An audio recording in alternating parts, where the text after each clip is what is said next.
చాలా జాగ్రత్తగా దేవుని వాక్యం మీద మీ దృష్టి ఉంచాలి. అదే టైంలో నా విషయం కూడా మీరు ప్రార్థనలో మీరు ఇక్కడ వింటూనే ప్రార్థన చేస్తూ ఉండాలి. వాక్యం వింటూనే అంతరంగంలో ప్రభువా ఈ రాత్రి అక్కడ నిలబడినటువంటి అచ్చలుపుడైనటువంటి నీ దాసుని ఒక అచ్చలుపోయిన నీ దాసుని అక్కడ మరుగు చేసి మాతో మాట్లాడండి.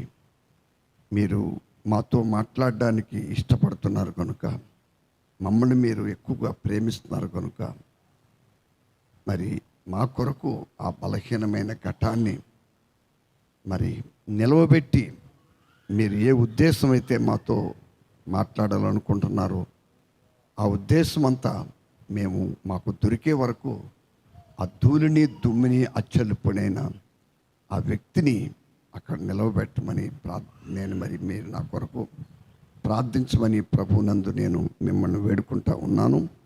ఎందుకంటే నేను నిలబడితే తల ఇసురుతూ ఉంది, పక్కకి పడిపోయేలాగా పరిస్థితి ఉంది. కాబట్టి సమయంలో ప్రియులారా, ఈ రాత్రి మన వాక్య ధ్యానం కొరకు కీర్తన గ్రంథము 119వ అధ్యాయము 113వ వచనం. ద్విమనస్కులను నేను ద్వేషించుచున్నాను, నీ ధర్మశాస్త్రము నాకు ప్రీతికరము. నాకు మరుగుచోటు నా కేడెము నీవే. నేను నీ వాక్యం మీద ఆశ పెట్టుకొని ఉన్నాను. నేను నా దేవుని ఆజ్ఞలను అనుసరించెదను. దుష్క్రియలు చేయువారులారా నా యొద్ద నుండి తొలగుడి. మహాపరిశుద్ధుడా, మహిమా స్వరూపి, నిన్న నేడు నిరంతరము ఏకరీతిగా ఉన్న మా ప్రియ పరలోకమందున్న దేవ, అల్పుడను ధూళిని దుమ్మును ఈ బలహీనమైన ఈ ఘటాన్ని మరుగు చేసి ప్రియ పరలోకమందున్న దేవ, మీరే మాతో మాట్లాడి మహిమ పొందమని. ఇగో నాయన, నా శరీర పరిస్థితులన్నీ నీవు బాగుగా ఎరుగున్న దేవుడు. ఈ రాత్రి ఇక్కడున్న మాతో లైవ్లో ఉన్న బిడ్డలందరితో కూడా మీ ఆత్మ ద్వారా మాతో మాట్లాడండి. మీరు మమ్మల్ని మిక్కటముగా ప్రేమిస్తున్నారు. శాశ్వతమైన ప్రేమతో, శాశ్వతమైన నీ మహిమగల రాజ్యంలో మమ్మల్ని ప్రవేశింపచేయడానికి నీ యొక్క గొప్ప శాశ్వతమైన ప్రేమతో ప్రేమిస్తున్నావు తండ్రి. నీ ప్రేమను ప్రతి ఒక్కరము గ్రహించినట్టు ఈ లోకంలో తాత్కాలికంగా దొరుకుతున్న వాటిని బట్టి నీ కృప నుండి వేరు కాకుండా నీ కృపలో మేము స్థిరపడినట్టు ఈ రాత్రి నీ వాక్కు గ్రహింపు మాకు అందరికీ దయచేయమని యేసు పరిశుద్ధ నామమును బట్టి వేడుకొనుచున్నాం పరమ తండ్రి, ఆమేన్. చాలా జాగ్రత్తగా మీరు వాక్యం మీద దృష్టి పెట్టండి. మరి మధ్యకాలంలో కొంతకాలం 2 కాళ్ళతో పోరాటం జరిగింది. మరలా కడుపుతో ప్రారంభమైంది. దానివల్ల తిండి కూడా సరైనటువంటి రీతిగా కడుపులోకి వెళ్తలేదు. దేవునికి స్తోత్రాలు. మరి నా ముఖం చూస్తేనే నేను మీకు కనపడతాను, కానీ మీరు నాకు కాపాడరు. మీకు అర్థమవుతూ ఉండొచ్చు అనుకుంటున్నాను. అయితే ఈ రాత్రికాల సమయంలో ప్రియులారా, దేవుని వాక్యం వైపు అందరూ దృష్టి పెట్టాలని ప్రభువునందు నేను మిమ్మల్ని వేడుకుంటా ఉన్నాను. ఎందుకంటే మీరు బాగా గమనించాలి. దేవునికి స్తోత్రాలు. చూడండి, ఇక్కడ ఈ 112వ వచనం ఒకసారి చదువు బాబు. ఈ 119వ కీర్తన 112వ వచనం. నీ కట్టడలను గైకొనుటకు నా హృదయమును నేను లోబరుచుకుని ఉన్నాను. నా హృదయమును నేను దేవా నీకు నీ కట్టడలకు లోబరుచుకుని ఉన్నాను. ఇది తుదవరకు నిలుచు నిత్య నిర్ణయము. ప్రియమైన సోదరి సోదరులారా, ఇక్కడ మీరు చాలా జాగ్రత్తగా గమనించాలండి. ఇక్కడ రక్షించబడినటువంటి ప్రతి దేవుని బిడ్డ మనము అనుదినము చేయవలసిన పని ఏంటంటే దేవుని కట్టడలను గైకొనుటకు మన హృదయమును మనము దేవుని వాక్యమునకు, దేవుని కట్టడలకు, దేవునికి ప్రతిరోజు లోబర్చుకోవాలండి. దేవునికి స్తోత్రం. హల్లెలూయా. నేను నీ కట్టడలను గైకొనుటకు నా నా హృదయము నేను లోబర్చుకొని ఉన్నానని చెప్తూ భక్తుడు ఇది తుద వరకు నిలుచు నిత్య నిర్ణయం. అయ్యా, నేను ఇక్కడ వచ్చి మరి ఈ వాక్యం నా గదిలో ఉన్న లైట్కి నాకు ఈ సరిగా ఈ లేఖనాలు కనపడతలేదు. ఇక్కడ రాగానే దేవుడు ప్రతి మంచి వెలుగులో ప్రతి వాక్యం నా దృష్టికి కనపడుతుంది. నేను ఈ 13, 14, 15 చూస్తూ 12వ వచనం మీద దృష్టి పెట్టినప్పుడు అక్కడ చూడండి, ఆ భక్తుడు, ఆ విశ్వాసి, మరి వాళ్ళెవరో వాళ్ళ పేర్లు ఇక్కడ లేవు, కానీ మంచి నిర్ణయము కలిగిన విశ్వాస వ్యక్తి. ఏ విషయంలో అతడు మంచి విశ్వాసి? ప్రార్థనలో ప్రార్థనాపరుడనా అయ్యా? లేక దేవుడికి డబ్బు బాగా ఇచ్చేవాడనా? హల్లెలూయా. ఏ విషయంలోనంటే ప్రియులారా, ఆ మాట పలుకుతున్నటువంటి ఆ పూర్వకాలం ముందున్న పరిశుద్ధుడు ఏ విషయంలో అతడు ధన్యుడంటే, దేవుని కట్టడలను గైకొనుటకు తన హృదయమును, హల్లెలూయా, ఏంటండి, దేవుని యొక్క కట్టడలను గైకొనుటకు తన హృదయాన్ని, సోదరులారా, మరి దేవుని వాక్యమునకు, దేవునికి పరిపూర్ణంగా సమర్పించుకున్నాడని చెప్పాలి. అయ్యా, సంపూర్తిగా ఆ వ్యక్తి ఏం చెప్పడ్డాడు? ఒక సమర్పణ గల వ్యక్తి. ఆ భక్తుడు తర్వాత ఏం పలుకుతున్నాడంటే, అయ్యా, ఇది తుద వరకు నిలుచు నిత్య నిర్ణయం. చూడండి సోదరులారా, ఈ ప్రపంచంలో, ఈ భూమి మీద ఒక పరిశుద్ధునికి ఏది స్వాస్థ్యము? దేవునికి స్తోత్రాలు. అయ్యా, చాలా జాగ్రత్తగా మీరు గమనించండి.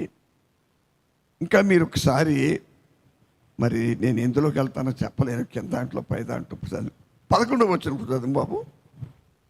నీ శాసనములు నాకు హృదయానందకరములు. నీ శాసనములు నాకు హృదయానందకరములు. అవి నాకు నిత్య స్వాస్థ్యమని భావించుచున్నాను.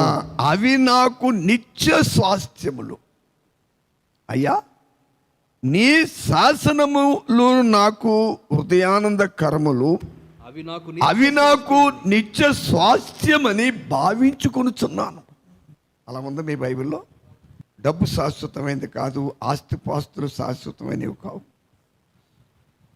ఏది శాశ్వతమైనది కాదు. కానీ శాశ్వతమైనదంటూ ఏదైనా ఉంటే సోదరులారా, దేవుని యొక్క శాసనములు,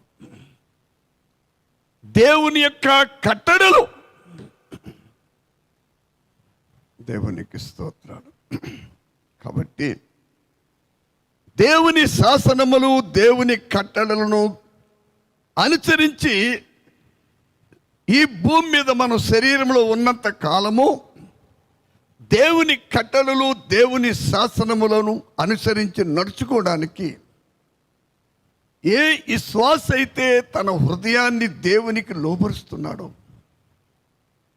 హల్లెలూయా, లేక ఏ వ్యక్తి అయితే తన హృదయాన్ని లేక తన్ను తానుగా దేవునికి అర్పించుకొనుచున్నాడో, సమర్పించుకున్నాడో, ఆ వ్యక్తి ధన్యుడు, ధన్యుడు, ధన్యుడు, ధన్యుడు. ధనమును నమ్ముకున్నవాడు చెడిపోవునందు వాక్యం. అయ్యా, ధనమును చూడండి, ఉదయం లేచిన కానించి మన ప్రయాసలో మనిషి ముందు ఒక దినానికి 24 గంటలు ఉన్నాయండి. ఈరోజు ఏంటి? మంగళవారం. నిన్న తెల్లవారుజాము అంటే సోమవారం తర్వాత అర్ధరాత్రి 12 గంటలకు వచ్చేటప్పటికి మంగళవారం వచ్చేద్దండి. నేను నిన్న రాత్రి మరి 12:30 1 గంట టైం అనుకుంటున్నాను, మోకరించి ప్రభువా ఈ మంగళవారం దినం మీరు మాతో రాత్రికి మాట్లాడని ప్రార్థన చేస్తున్నాను. అదేది సోమవారం దాటిందనమాట. కాబట్టి ఈ 24 గంటల్లో ప్రతి వ్యక్తి ప్రయాస ఏంటంటే సోదరులారా, శరీరంలో ఉండగా డబ్బు సంపాదించాలి. ఈ డబ్బు సంపాదించాలనేటువంటి ప్రయాసకి మన యొక్క శరీరము, దాని స్వభావం బాగా సహకరిస్తూ ఉంటుంది. ఎందుకంటే ఈ భూమి మీద ఒక వ్యక్తి బ్రతకాలంటే డబ్బు కావాలి. దేవునికి స్తోత్రం. కానీ మరి నాకున్న అనుభవాన్ని బట్టి డబ్బు దేవుని ప్రజలకి, ఎందుకంటే బైబిల్ ఒక మంచి మాట చెప్తుందండి, మీకు అక్కరగా ఉన్నవేవో మీ పరలోకమందున్న తండ్రికి బాగా తెలుసు. రేపటిని గురించి చింతించవద్దని యేసు ప్రభువు వారు చెప్తూ, మీకు అక్కరగా ఉన్నవేవో మీ పరలోకపు తండ్రికి బాగుగా తెలియను. ప్రియులారా, ఎంత ధన్యులు అండి మనము. ఆ మత్తయి సువార్తలో యేసు ప్రభువు వారు ఆయన ప్రసంగంలో 6వ అధ్యాయము 31 వచ్చింది చూడండి. కాబట్టి ఏమి తిందుమో ఏమి త్రాగుదుమో. మత్తయి సువార్త 6వ అధ్యాయం 31 వచ్చింది. కాబట్టి ఏమి తిందుమో ఏమి త్రాగుదుమో ఏమి ధరించుకుందుమో అని చింతింపకుడి. అన్యజనులు వీటన్నిటి విషయమై విచారింతురు. ఇవన్నీ మీకు కావలనని మీ పరలోకపు తండ్రికి తెలియను. అదే ప్రియమైన సోదరులారా, ఒక విశ్వాసి భూమి మీద సజీవుడిగా జీవిస్తున్నంత కాలము మన ప్రతి అవసరాలు, ప్రతి అక్కరలు తీర్చే విషయంలో మన ప్రభు గొప్ప నమ్మదగిన దేవుడు. కానీ ఆయన దగ్గర మనం ఎలా ఉన్నామనేది చూసుకోవాలి. మనుషులు స్టేటస్ మారిపోతుంటే మనుషులు మారిపోతూ ఉంటారండి. కనీసం చాలామందికి నాతో మాట్లాడుతున్న వ్యక్తి దైవజనులు అనే విషయం కూడా గుర్తింపు ఉండదండి. ఎందుకంటే పాపం వాళ్ళ స్టేటస్ మారిపోతుంది కాబట్టి. అయ్యా, మీరు స్టేటస్ నమ్ముకును అంటే, మీ స్టేటస్ అంటే మీకున్న బంధువర్గం, ఇప్పుడు మీకున్నటువంటి పలుకుబడులు, ఇప్పుడు మీకున్నటువంటి ధనధాన్యాలు, పేరు ప్రఖ్యాతులు. బాబు, వీటిని నమ్ముకుంటున్న వారు దైవజనులకి అసలు విలువ ఇవ్వలేరండి. ఎందుకంటే పరిస్థితి అలాంటిది. వాళ్ళు ఏం చేస్తారు పాపం, అయ్యా దేవునికి స్తోత్రాలు, మీరు నాకు విలువ ఇమ్మని అంటలేదు కానీ బాబు, నా ఈ అల్పుణ్ణి నేను చెప్తున్నాను కదా, ఇప్పుడు ఇందాక ఏం చెప్తున్నాను నేను, మీరు ప్రార్థన చేయండి నా గురించి అని. అయా నీ దైవజనుడు అనే మాట వాడుతోలేదు. అక్కడ నిలబడ్డ అల్పుణ్ణి మరుగు చేసి, ప్రభువా నాతో మాట్లాడమని, నా గురించి ప్రార్థించమని మిమ్మల్ని వేడుకుంటా ఉన్నా. కాబట్టి ఈ సమయంలో మరి నేను ఇప్పుడు అందులోకి వెళ్తలేదు. ప్రభు రాకడాల్సిమైతే లక్షవారు ఉన్నాడు, దేవుడు రాకడాల్సిమే. నేను భూమి మీద సజీవుడిగా ఉంటే ఆ దినం దాని మీద ధ్యానం చేద్దాం. ఈ రాత్రి 13వ వచనం నుంచి మనం దృష్టి పెడదామండి. ఎందుకంటే చాలా జాగ్రత్తగా మీరు గమనించాలి. ప్రతి మనుషునితో నిత్యము ఒక గొప్ప, అంటే ప్రత్యేకించి విమోచించబడినటువంటి విశ్వాసులు శరీర స్వభావంలో ఒక ప్రత్యేకమైనటువంటి ఒక గుణం ఉందండి. అదేంటంటే 2 తలంపులు. ఏముంది ఇక్కడ చూడండి, 113వ వచనం చదవండి ఒకసారి. దిమనుష్కులను నేను ద్వేషించుచున్నాను. నీ నీ ధర్మశాస్త్రము ధర్మశాస్త్రము నాకు నాకు ప్రీతికరము. ప్రీతికరము. చాలా జాగ్రత్తగా మీరు గమనించండి బాబు. ఈ 13వ వచనాన్ని ముందు 119వ కీర్తన 113వ వచనం మీద దృష్టి మీరు బాగా పెట్టాలి, ప్రార్థన పూర్వకంగా ఉండాలి. హల్లెలూయా. దైవోక్తి అంటే దేవుని వాక్యము మనకి ఆనాడు ఆ భక్తుడు జీవిస్తున్న ఆ రోజుల్లోనూ, ఎందుకంటే యూదా జనాంగానికి ఇశ్రాయేలు ప్రజలు సమాజంగా కూడుకున్నప్పుడు ఈ కీర్తన గ్రంథాలే వారు ధ్యానం చేస్తూ ఉంటారు ఎక్కువండి. అయ్యా, వారు సమాజంగా కూడుకున్నప్పుడల్లా ఎక్కువ వారు మరి ధ్యానం చేసేది ఏంటంటే కీర్తన గ్రంథాలు. దేవునికి స్తోత్రాలు. కాబట్టి ఈ రాత్రికాల సమయంలో దెమ్మనుస్కులు అనగా రెండు మనసులు. హల్లెలూయా. ఏంటండి? రెండు మనసులు. కాబట్టి రెండు మనసులు కలిగినటువంటి స్వభావం ఉంది, చూసారా? మీరు ఇక్కడ బాగా మనసు పెట్టాలి, ప్రార్థన పూర్వకంగా ఉండాలి. ఇక్కడ ఈ భక్తుడు ఏమంటున్నాడంటే, దిమనుష్కులను నేను ద్వేషించుచున్నాను, నీ ధర్మశాస్త్రము నాకు ప్రీతికరముగా ఉన్నది. ప్రియులారా, అర్థమవుతుంది మీకండి? దిమనుష్కు అనగా ఒకసారి మీరు 1వ రాజులు 18వ అధ్యాయము 21వ వచనం చదవండి త్వరగా. ఏలియా జనులందరి దగ్గరకు వచ్చి, ఎన్నాళ్ళు మట్టుకు మీరు రెండు తలంపుల మధ్య తడబడుచుందురు? యెహోవా దేవుడైతే ఆయనను అనుసరించుడి, బయలు దేవుడైతే వానిని అనుసరించుడని ప్రకటన చేయగా, జనులు అతనికి ప్రత్యుత్తరముగా ఒక్క మాటైనను పలుకకపోయిరి. చాలా జాగ్రత్తగా వినాలి. ఇశ్రాయేలు రాజు అయినటువంటి అహాబు యెజెబెలు అను ఒక అన్య స్త్రీని వివాహం చేసుకున్నాడు. చాలా జాగ్రత్తగా మీరు గమనించండి. ఆమెకు అపవాది సంబంధించినటువంటి బయలు ప్రవక్తలను పోషిస్తుందండి ఆవిడ. ఎక్కడుండి? అయ్యా, ఇశ్రాయేలు దేశము జీవము గల దేవుని ప్రజలు, అబ్రహాం యొక్క సంతానం. ఆమె మరి జీవము గల దేవునికి, ఆనాడు ప్రవక్త ఉన్న ఏలియాకి విరోధముగా నిలబడి ఆమె బయలు ప్రవక్తను పోషిస్తూ ఉంది. ఆమె యొక్క మాట అనేక మంది ప్రజలు వింటూ ఉన్నారు. పాపం చేసేది లేక, ఎందుకంటే తన భర్తే ఆమెకు బానిసైపోయాడు. బైబిల్ చెప్తున్నాడు, అలాంటి బానిస గల లాంటి వాడు ప్రపంచంలో ఉండడని. హల్లెలూయా. కాబట్టి ఆ రోజుల్లో సోదరులారా, ఈ యొక్క యెజెబెలు ఒత్తిడి వల్ల, మరి దానికి యెజెబెలు ఒత్తిడి ఒకటే కాదండి, ఇశ్రాయేలు ప్రజలు కూడా కారకులే. ఇక్కడ బాగా గమనించాలి. దేవునికి స్తోత్రం. ఈ ప్రజలకు ఉన్నటువంటి జబ్బు ఏంటంటే, దైవ చిత్తానికి సంపూర్తిగా లోబడే మనసు లేదండి.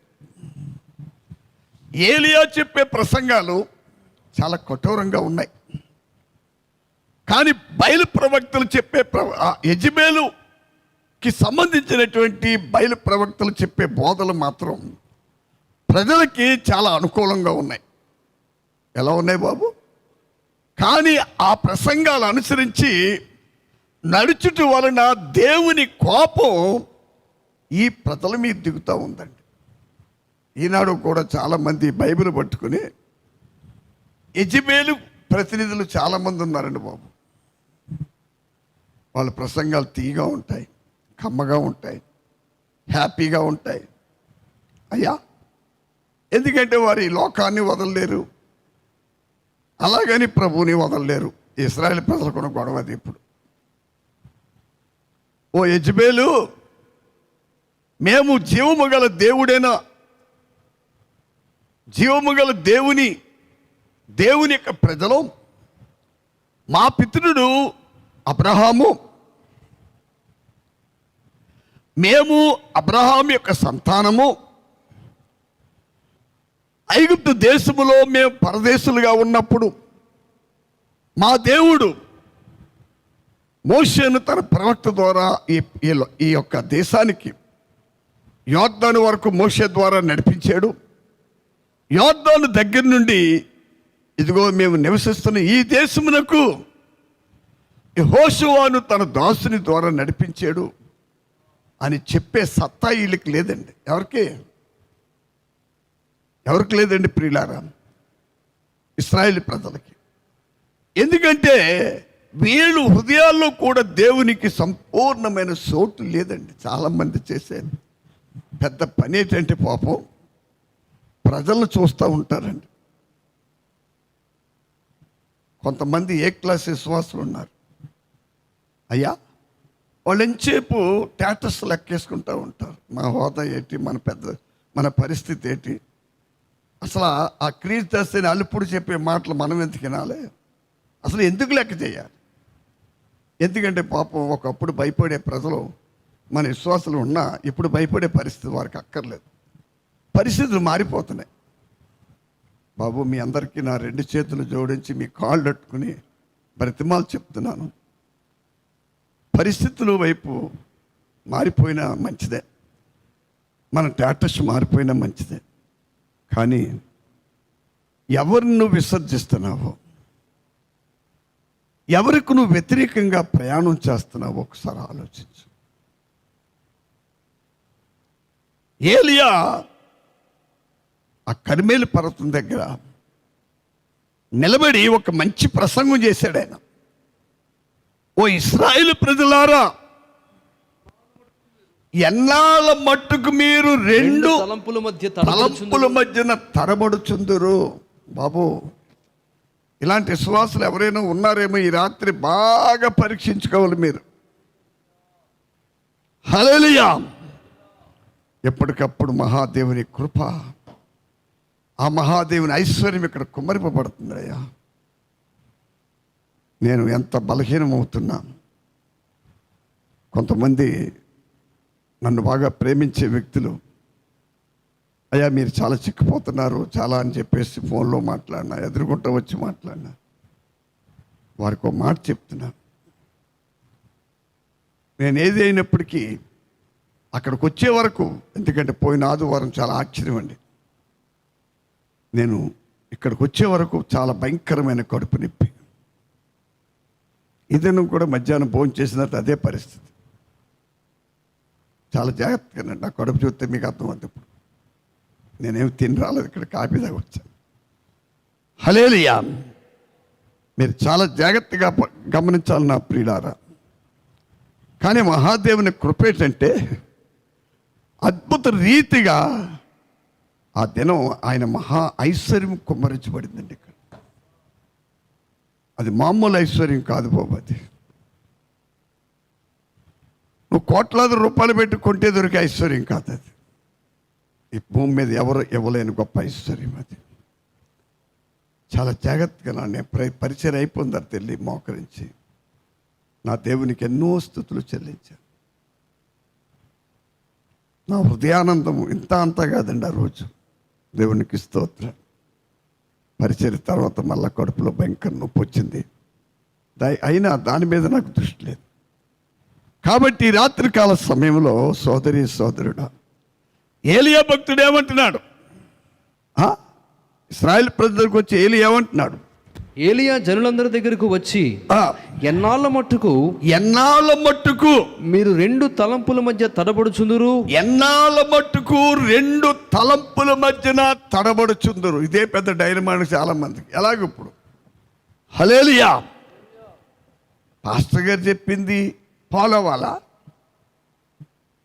లేక మధ్యరేఖంగా ఇప్పుడు దొరికిన దాన్ని ఫాలో అవ్వాలా? కాబట్టి ప్రియులారా, ఒక మాట మీకు నేను చెప్పాలని ఆశిస్తున్నాను. దయించి చక్కని ప్రసంగం చేసిన మహాభక్తుడు ఏలీయా గారు. ఆయన ప్రసంగం యొక్క సారాంశం ఏమిటంటే, మీరు బాగా గమనించండి సోదరి సోదరులు, ఆయన ప్రసంగం యొక్క సారాంశము ఏమిటి మీరు బాగా గమనించాలండి. హల్లెలూయా. ఆయన ప్రసంగం సారాంశం ఏమిటంటే, ఇప్పుడు మీ హృదయాల్లో 2 తలంపులు పనిచేస్తూ ఉన్నాయి. ఒకటి, జీవము గల దేవుడు మన పితరులైన అబ్రహాము, ఇస్సాకు, యాకోబులు అనుసరించిన ఒక దేవుడు ఉన్నాడు. ఆ దేవుడే కల్దీల దేశము నుండి, అన్య దేశము నుండి మా పితరుడైన అబ్రహాముని ఏర్పాటు చేసుకుని, మా పితరుడైన అబ్రహాము, మా పితరురాలైన శారమ్మ ఇప్పుడు మేము ఉన్న దేశంలో సంచరిస్తున్నప్పుడు వారికి సంతానం లేరు. వారిద్దరు గొడ్రాటిళ్ళు. కానీ దేవుని మాట ఆలకించి, దేవుని మాటని నమ్మి, దేవుని మాటకు సంపూర్తిగా విధేయత చూపి, దేవుని చూపించిన మార్గం గుండా వారు నడిచారు. ఆ నడుచుట వలన ఆ గొడ్రాలైనటువంటి శారమ్మ గర్భములో నుండి మరి వారిద్దరు శరీర కలయిక ద్వారా మేము పుట్టేము అనే సంగతి మాత్రం ఇశ్రాయేలు ప్రజలందరికీ బాగా తెలుసు. అదే టైంలో ఇంకొకటి ఉందండి అక్కడ. మరి యెజబెల్ చెప్తున్న సంగతి ఏంటి అయ్యా? ఎవరో అహాబు రాజు గారి భార్య అయిన యెజబెల్ చెప్తున్న సంగతి ఏంటి? ఆమె దేశానికి రాణి. ఆమె రాణిగానే ప్రియులారా, ఆమె ఒక శాపగ్రస్తురాలు. ఆమె దేశానికి రాణి అయినా జీవము గల దేవుడైన యెహోవా చేత ఆశీర్వాదము పొందిన వ్యక్తి మాత్రం కాదు. ఎవరో యెజబెల్. యెజబెల్ గురించి ప్రకటన గ్రంథంలో కూడా చాలా ఇదిగా ఉందండి. దేవునికి స్తోత్రం. అందరూ ప్రార్థన పూర్వకంగా ఉండాలి. ఒక్కోసారి నెట్ సరిగ్గా పనిచేయక ఉపదేశం రావట్లేదు. మరి ఈ మధ్యనే మరి కమర్షియల్ వ్యాపారానికి ఇచ్చే ఒక నెట్ గురించి మేము అప్లై చేసాం. మరి మా బాబు డాన్ బాబు దాని గురించి మెయిల్ కూడా పెట్టారు. త్వరగా అది విజయవాడలో అది సెలెక్ట్ అవ్వాలి. అది వారు ఆమోదించాలి. అది వస్తే దేవుడు కృపచేత మరి మనకి ఏ సమయంలోనైనా మరి నెట్ బాగా పనిచేస్తుంది. ఇంకా పరిచయ కొరకు, లైవ్ పరిచయ కొరకు ఇంకా కొన్ని ఉపకరణాలు మేము తీసుకోవాలి. దేవునికి స్తోత్రాలు. హల్లెలూయా. మరి వీటన్నిటి గురించి మీరు ప్రార్థన చేయండి. ఇప్పుడు మనసు బాగా పెట్టండి. హల్లెలూయా. ఏలీయా భక్తుడు ఏమంటున్నాడు? వెళ్ళి మీరు ఎన్నాళ్ళ మట్టుకు 2 తలంపుల మధ్యన తడబడుచుందరు. బాబు, ఇదే నెమ్మది లేని బతుకు. 2 తలంపుల మధ్యన తలబడుచున్నటువంటి ఏ వ్యక్తికి అయ్యా ముందు కరువైది ఏంటంటే విశ్రాంతి. వాళ్ళు బాగా తినొచ్చు. Chicken biryani, mutton biryani, prawns biryani, mixed biryani. అయ్యా వింటున్నారా? అన్ని సౌకర్యాలు ఉండొచ్చు, అన్ని సుఖాలు ఉండొచ్చు, కానీ పాపం నెమ్మది ఉండదండి. కొంతమందికి నెమ్మది లేకపోతే నిద్ర ఉండదు, కానీ కొంతమందికి నెమ్మది లేకపోతే హ్యాపీగా పడుకుంటారు. చాలా జాగ్రత్తగా మీరు గమనించండి. దేవునికి స్తోత్రాలు. హల్లెలూయా. మనసు బాగా పెట్టండి ప్రియమైన సోదరి సోదరులు. ఏమంటున్నాడు ఏలీయా? ఓ ఇశ్రాయేలు ప్రజలారా, మీరు ఎన్నాళ్ళ మట్టుకు 2 తలంపుల మధ్యన తడబడుచుందరు.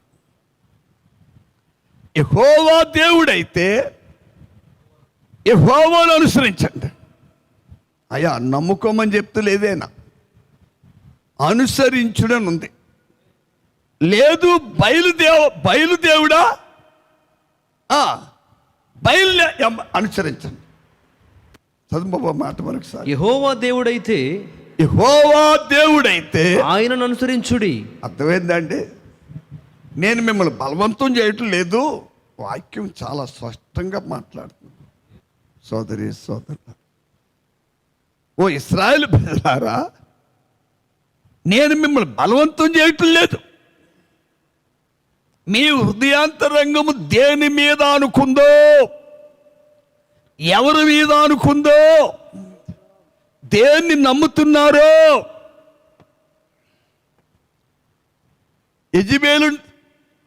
యెజెబెలు ద్వారా పోషింపబడి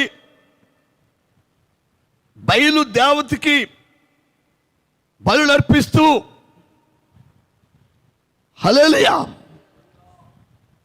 ఆ యెజెబెలు ద్వారా ఉన్నటువంటి ప్రవక్తలు బయలు దేవుడని మీకు బోధిస్తున్నాడు. అదే దేవుడైతే ఏం చేయండి, దాన్ని వెంబడించండి. ఎందుకంటే రెండు తలంపుల మధ్యన తడబడుతున్న ఏ వ్యక్తికి సోదరి సోదరులారా విశ్రాంతి ఉండదండి, నెమ్మది ఉండదు. అయ్యా, విశ్రాంతి ఉండదు, నెమ్మది ఉండదు. తర్వాత అసలు ఎందుకు పరిశుద్ధాత్మ దేవుడు దిమస్కులను నేను ద్వేషిస్తున్నాను అనే పదము, అయ్యా ద్వేషిస్తున్నాననే పదము ఎందుకు ఇక్కడ వాడుతున్నారో ఒకసారి మీరు యాకోబు రాసిన పత్రిక 1వ అధ్యాయము 7-8 వచనాలు చదవండి బాబు. అట్టి మనుషుడు ద్విమనస్కుడై తన సమస్త మార్గముల యందు అస్థిరుడు గనుక ప్రభువు వలన తనకేమైనను దొరుకునని తలంచుకొనరాదు. హల్లెలూయా. చాలా జాగ్రత్తగా మీరు గమనించండి సోదరి సోదరులారా. తర్వాత 4వ అధ్యాయం 8వ వచనం కూడా చూడండి. ఆయన యాకోబు రాసిన పత్రిక 4వ అధ్యాయం 8వ వచనం కూడా, దేవుని యొద్దకు రండి, దేవుని యొద్దకు రండి, అప్పుడు ఆయన మీ యొద్దకు వచ్చును. Yes. పాపులారా, మీ చేతులను శుభ్రము చేసుకొనుడి, ద్విమనస్కులారా మీ హృదయములను పరిశుద్ధపరచుకొనుడి. ప్రియులారా, చాలా జాగ్రత్తగా ఒక సత్యాన్ని ఇక్కడ గమనించాలి మీరు. దయచేసి అందరూ ప్రార్థన పూర్వకంగా ఉండండి. అందరూ ప్రార్థన పూర్వకంగా ఉండాలి. ఇక్కడ మనము యాకోబు రాసిన పత్రిక 1వ అధ్యాయం 7-8 వచనాల్లో మనం ఏం చూస్తున్నామండి బాబు? అట్టి మనుషుడు దిమనస్కుడై తన సమస్త మార్గముల యందు అస్థిరుడు గనుక ప్రభువు వలన తనకేమో. బాబు, రెండు మనస్సులు కలిగినటువంటి ప్రతి వ్యక్తి కూడా సోదరి సోదరుడా బాబు, తన మార్గములలో అతడు అస్థిరుడిగా మిగిలిపోతాడు. అస్థిరుడు అంటే అర్థం ఏంటి? దేనిని నమ్మలేనోడు. ఇక్కడ అర్థమైందండి. ఇశ్రాయేలు పరిస్థితి ఎలా ఉందంటే, యెజెబెలు చెప్తున్న బయలు దేవుడు కాదు, అలాగే ఏలియా ప్రవక్త ఉన్న యెహోవా దేవుడు కూడా దేవుడు కాడేమో అనుకుంటున్నప్పుడు బాబు, వాళ్ళ లోపల మనస్సాక్షి ఒప్పుకుంటూ లేదు. ఓ నాయనలారా, మీరేదో ఈ మధ్యన కొత్తగా యెజెబెలు బోధన బట్టి, ఏ బోధన బట్టి అండి?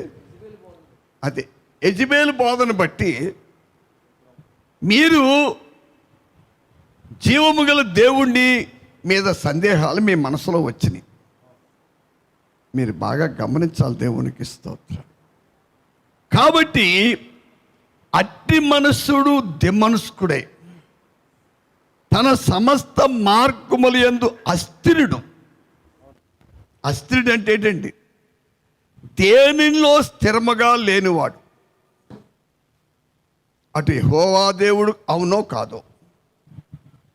చాలా మీకు ఒక మాట చెప్తానేనండి, చిన్న విషయం వినాలి. నేనే ఉన్నాను. ఒకప్పుడు జీవము గల దేవుడు ఎవరో నాకు తెలియదండి. యేసు ప్రభు ఎవరో నాకు తెలియదు. నాకు ఒక విషయం బాగా గుర్తుందండి. 1974 అనుకుంటున్నాను. అది 74 అండి, ఎందుకంటే తర్వాత ఒక సంవత్సరం తర్వాత ఇక్కడికి వచ్చాను. పాడేరులో నేను పాడేరులో ఉన్నంతకాలం మా దగ్గర దగ్గర ఒక 95 మంది యవనస్తులు ఉండేవారు, కుర్రోళ్ళు. ఈ మన తెలుగు సంవత్సరాది పండుగ ఉంది కదండి, ఉగాది పండుగ. ఆ పండుగకి మరి కుర్రోళ్ళందరినీ పోగు చేసి మరి నేను బాగా వంట చేసేవాడిని. అందరికీ మంచి భోజనం తయారు చేసి యాప్ పచ్చడి కూడా తయారు చేసి, అందులో మా టీంలో ఒక 3 క్రిస్టియన్ బాయ్స్ ఉండేవారండి, క్రైస్తవ కుటుంబంలో పుట్టినోళ్ళు. అందులో 2 కుర్రోళ్ళు మరి నేనేం చెప్తే చేసేవాడు. ఒకడు మాత్రం విశాఖపట్నం నుండి సర్వే డిపార్ట్మెంట్లో ఎంప్లాయ్ అనమాట, చైన్మెన్గా వచ్చాడు అతను. అతడు మాత్రం మరి యాప్ పచ్చడి నేను తిన్నాం. నిజంగా ఆ రోజు నేను ఆ అబ్బాయిని పట్టిన బాధ ఎప్పటికీ నేను మర్చిపోలేను. నువ్వు రకరకాలుగా నేను బాధ పెట్టాను, మీకు బాగా గమనించండి ప్రియులారా. హల్లెలూయా. చాలా జాగ్రత్తగా మీరు గమనించండి. అంత బాధ పెట్టిన తర్వాత ఎంత బాధ పెట్టినప్పటికీ అని అన్నాడు, మీ చేతిలో నేను చచ్చిపోతాను కానీ ఈ పచ్చడి తిన్నాడు. మీ చేతిలో నేను చచ్చిపోతాను కానీ ఈ పచ్చడి తిన్నాడు. నేను కొంత అయిపోయిన తర్వాత కొంత ఆలోచించానండి, ఏంటి ఇంత గట్టిగా చెప్తున్నాడు ఏంటి వీడు. ఎందుకంటే ఆ రోజుల్లో నాకు అందరూ భయపడేవారు. ఇంత ధైర్యం ఏంటి, ఇంత ఇది చెప్పేసి ఏదో అనుకుని కొంత తలంపు వచ్చింది. ఏమన్నా యేసుప్రభు కూడా జీవం గల దేవుడేమో అనుకుంటూ ఏదిలే ఇవన్నీ మనకేదో ఒక ఆచారం ఉన్నది, దాని ప్రకారం వెళ్ళిపోవటమే. హల్లెలూయా. బాగా గమనించండి నా ప్రియులారా, చాలా జాగ్రత్తగా. డెమన్స్ కనగా 2 మనసులు కలిగినటువంటి పరిస్థితి ఉంది, చూశారండి. అది మన జీవితంలో, మన మార్గాల్లో అది మనకి ఓటమికి కారణం అవుతుందండి. అక్కడ ఏముందంటే ఆ యాకోబు పత్రికలో ఏం చూస్తున్నాం, అట్టి మనుష్యుడు దెమనుష్కుడై తన సమస్త మార్గముల యందు అస్థిరుడు గనుక ప్రభువు వలన తనకేమైనను దొరుకునేమో అని తలంచరాదు. ఎందుకని దెమనుష్కులకి ఏమీ దొరకదు అయ్యా. అందుకే ఏలి ఏం చెప్తున్నాడు, ఓ సోదరులారా, ఓ ఇశ్రాయేలు ప్రజలారా, ఎంత కాలము 2 తలంపుల మధ్యన తడబడుతూ ఏమండి, ఎంత కాలం 2 తలంపుల మధ్యన మీరు తలబడుతుంటారు. హల్లెలూయా.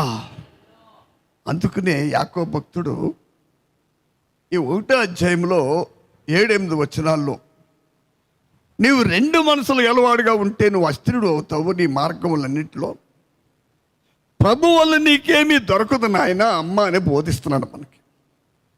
కానీ 4వ అధ్యాయంలోకి వచ్చిన తర్వాత ఒక మంచి సలహా ఇస్తున్నాడు పరిశుద్ధాత్మ దేవుడి ద్వారా యాకోబు భక్తుడు. ఏంటి ఆ సలహా? అయ్యా, మనకిచ్చే సలహా ఏంటండి? అయినా దేవుని యొద్దకు రండి, అప్పుడు ఆయన మీ యొద్దకు వచ్చును. పాపులారా మీ చేతులు శుభ్రం చేసుకునుడి. ద్విమనస్కులారా, అది ద్విమనస్కులారా మీ హృదయములను పరిశుద్ధపరచుకొనుడి.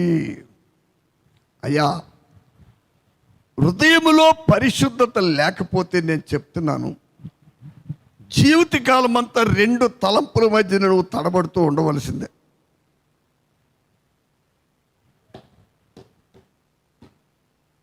హల్లెలూయా.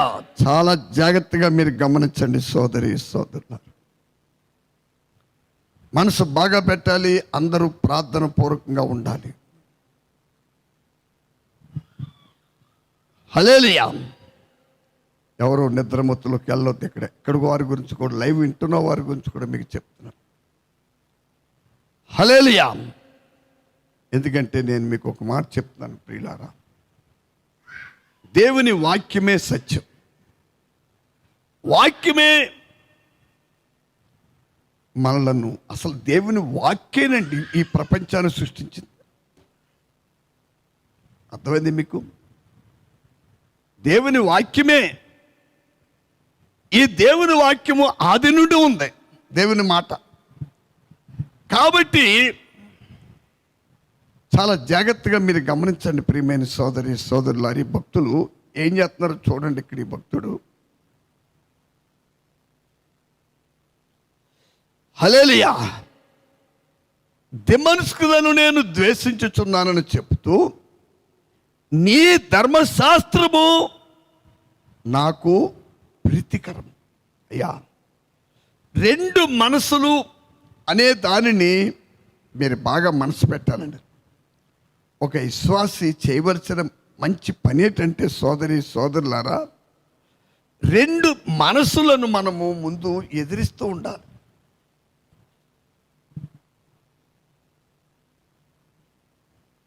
హల్లెలూయా.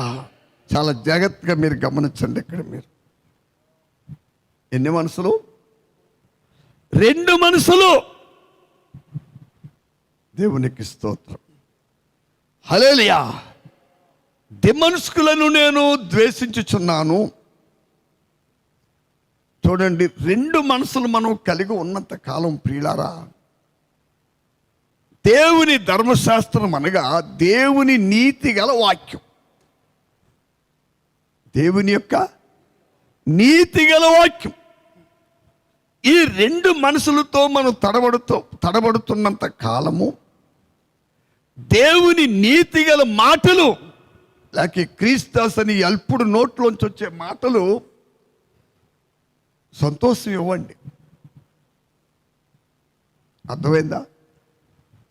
దేవుడు మనకిచ్చే మాటలన్నీ సంతోషకరమైనవే, దీవెనకరమైనవే అయ్యా, ఆదరణకరమైనవే. పోయిన సంవత్సరం, ఈ సంవత్సరం కూడా ఈ కరోనా దినాల్లో ఎంతమందిని కరోనా అనే వ్యాధితో చనిపోవలసిన బతికించిందో ఈ పరిచర్య, ఈ లైవ్ పరిచర్య నాకు తెలుసండి. దేవునికి స్తోత్రం. అలా బతికి సజీవులుగా ఉన్నవారు ఉన్నారు ఇప్పుడు. దేవునికి స్తోత్రాలు. ఎన్ని రకాలుగా మనల్ని ఆదరిస్తుందో చూడండి. ఒక మాట మీకు నేను చెప్తున్నాను. మన పితృడైన ఆదాము పాపం చేసి మరణమని జీతాన్ని తెచ్చుకున్నారు సోదరి సోదరులారు. అది అర్థమైందా?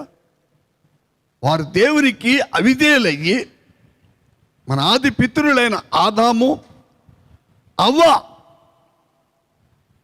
దేవునికి అవిధేయులై దేవుడు ఇవ్వని మరణాన్ని తెచ్చుకున్నారు.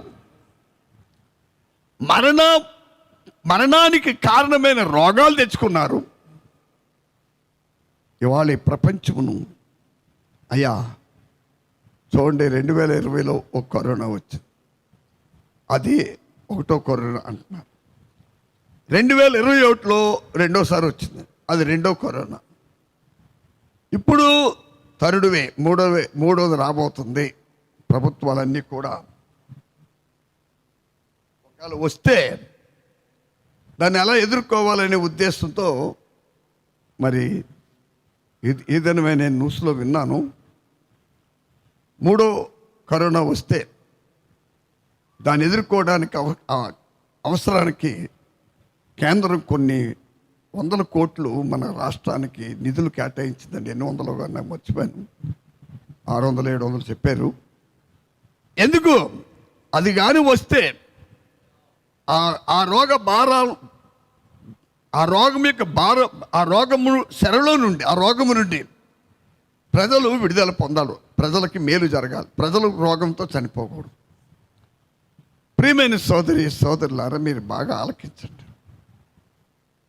చాలా జాగ్రత్తగా మీరు గమనించాలి. ఇక్కడ మీరు మనసు బాగా పెట్టండి దయించి. ఎందుకంటే ఒక విషయం దేవుని బిడ్డలు బాగా గుర్తించాలండి. విమోచించబడిన మనకి మహాదేవుని కృపను బట్టి దేవుడు తన కనికరము, తన దయ, తన ప్రేమ చేత అన్ని విషయాలు విప్లవీకరంగా మనతో మాట్లాడుతూ ఉన్నారు. అర్థమైంది మీకండి? కనుక దేవుని ప్రజలకి దేవుని ధర్మశాస్త్రమును నీతి గల వాక్యం ఎప్పుడు ప్రీతికరంగా ఉండాలి.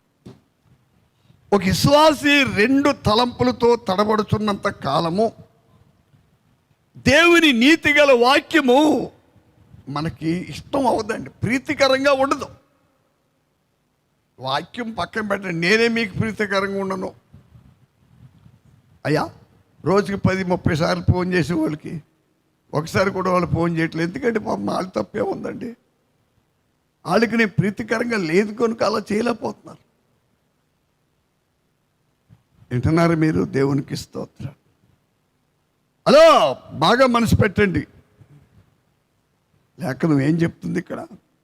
అయ్యా నీ ధర్మశాస్త్రము నాకు ప్రీతికరం. ప్రియమైన సోదరులారా, నా 2 చేతులు జోడించెత్తున్నాను. రక్షించబడిన ప్రతి విశ్వాసి శరీరములో జీవించినంత కాలము ఎవరికి దేవుని వాక్యము ప్రీతికరముగా ఉందో మీకు ఒక మాట చెప్పాలండి. ఐగుప్తు దేశము నుండి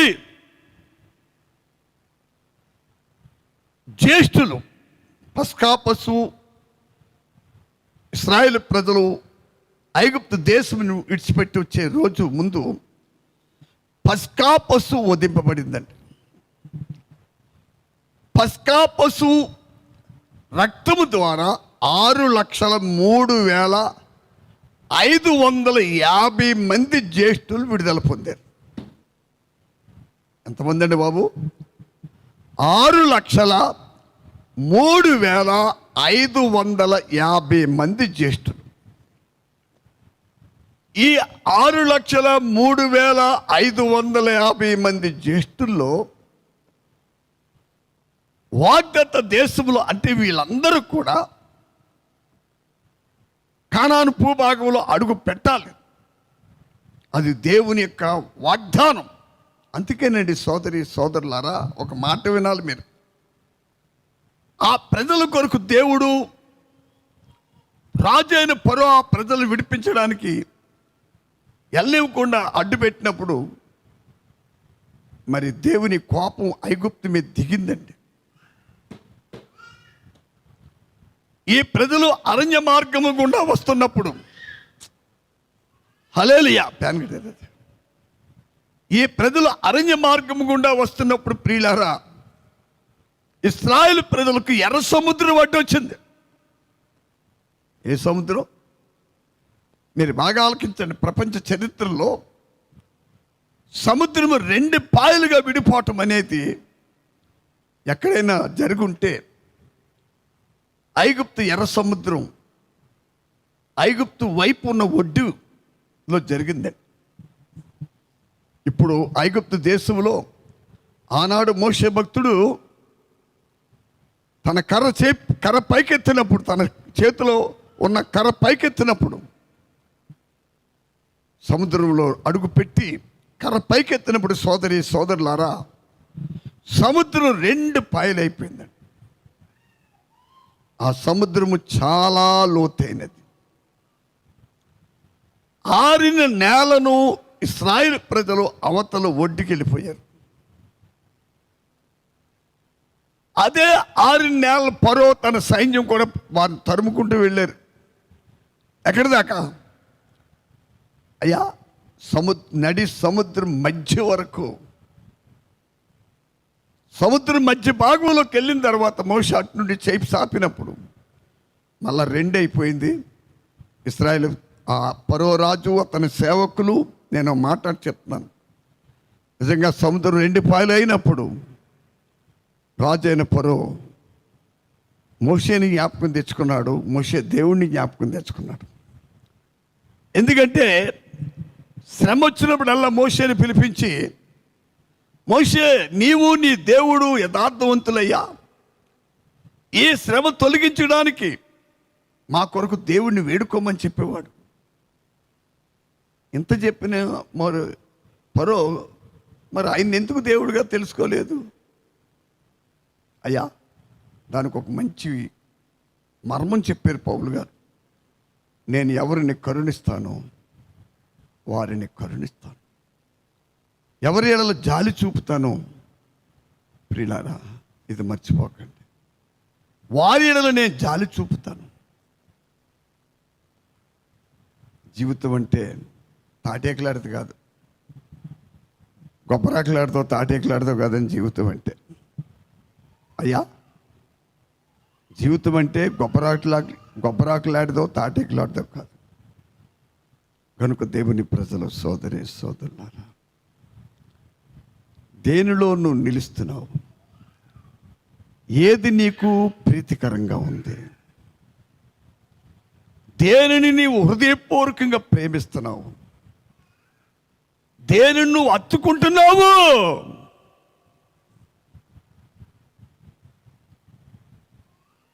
చాలా జాగ్రత్తగా ఆలోచించు. రెండు మనసులు నాకున్నంత కాలము నన్ను ప్రేమించి నిత్య నాశనం నుండి తప్పించి, నరకాగ్ని నుండి తప్పించి,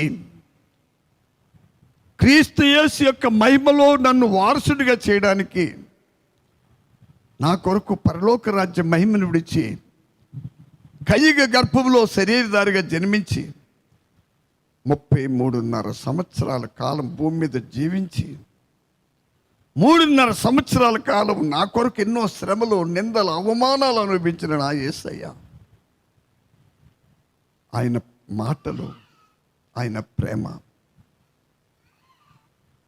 నా జీవితంలో నేను దాన్ని తెలుసుకోవాలనుకుంటే, దాని మీదే నేను ఆనుకుని ఉండాలంటే, ఓ సోదరి సోదరుడా, ఆ ప్రభువు యొక్క ప్రేమే నాకు ప్రీతికరంగా ఉండాలంటే ముందు నేను దెమ్మనుసు అనే దాన్ని చంపివేయాలి, దెమ్మనుసుకుని ద్వేషించాలి. ఏమంటే చక్కని వాగ్దానాలు ఉన్నాయి మనకి. అడుగుడి మీకు ఇవ్వబడును. ఏముందండి వాక్యంలో? అడుగుడి మీకు ఇవ్వబడును. మీరు మనసు బాగా పెట్టండి. అడుగు ప్రతివాడును పొందుతాడు. ఇప్పుడు నేనే ఉన్నానండి, నిలబడితే నా బుర్ర ఇస్తేస్తుంది, కొద్ది కష్టంగా ఉంది, ఈ దినమంతా నా పరిస్థితి అలాగే ఉందండి. మరి ఇక్కడికి ఎందుకు రాగలిగాను? ఇలా ఎందుకు నిలబడుతున్నాను? అయ్యా, నేను ఖచ్చితంగా చెప్తున్నాను, నేను దేవుని వాక్యాన్ని నమ్ముతున్నాను. చూడండి, మీరు 114 వచనం చూడండి. నాకు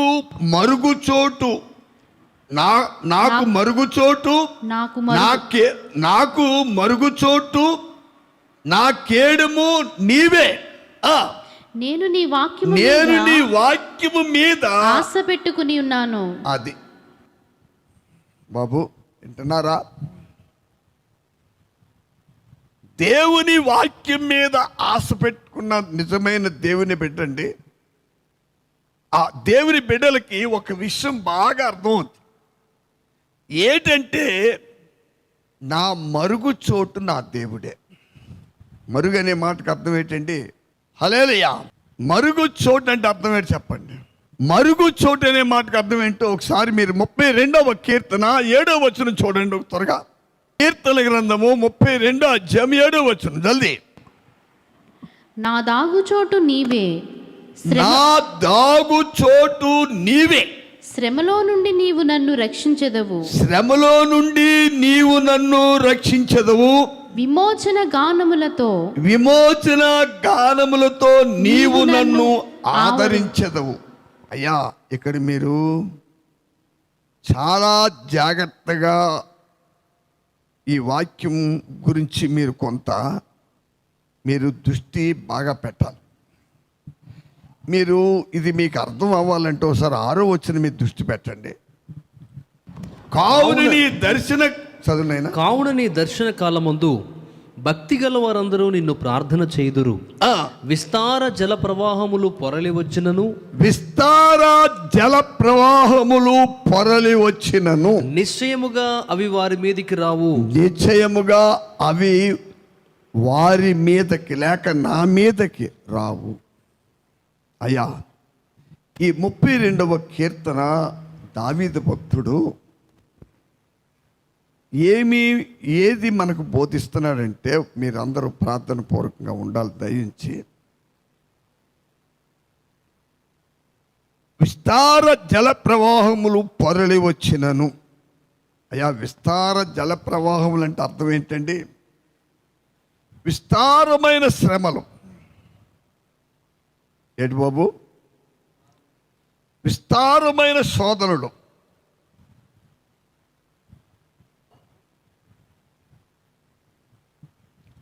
హల్లెలూయా.